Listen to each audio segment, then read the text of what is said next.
O próximo direito sobre o qual falaremos é o direito à indenização por uma mala extraviada.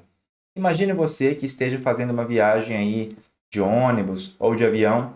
e, num dado momento, a empresa deixa extraviar ou ser danificada ou perdida, né, a sua mala. E nessa mala contém ali objetos de valor, contém roupas, contém computador, um notebook, por exemplo, perfumes, os seus bens de uso particular. Você pode buscar uma indenização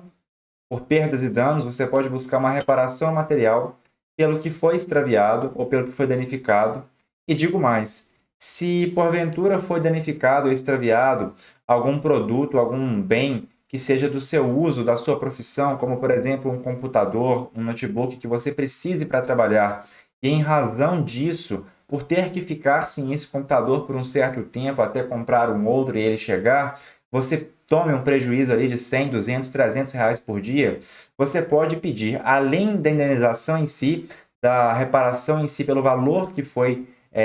do bem que foi extraviado ou subtraído ou perdido, você pode também pedir a chamada indenização por lucro cessante, pelos valores que você deixa de oferir ao longo do tempo em razão daquela conduta, daquela omissão que aconteceu pela companhia rodoviária ou pela companhia aérea que seja. É importante perceber esse direito porque muitas pessoas deixam, entre aspas, passar batido.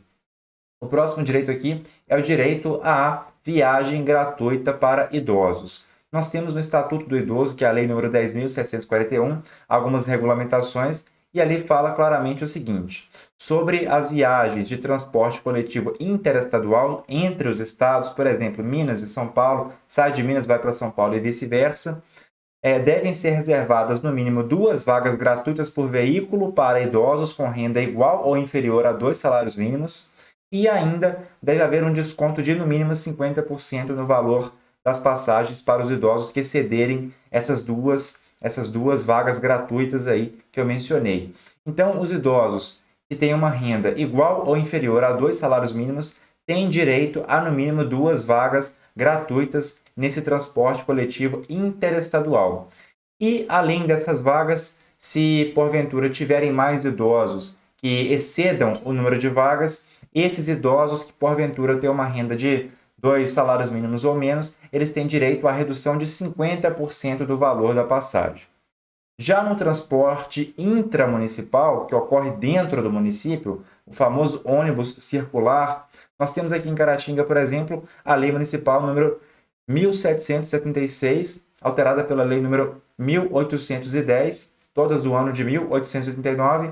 que prevêem a gratuidade para o transporte de idosos aqui no nosso município. Cada município tem a sua regulamentação, é necessário olhar, mas aqui no nosso município temos sim essa legislação pertinente.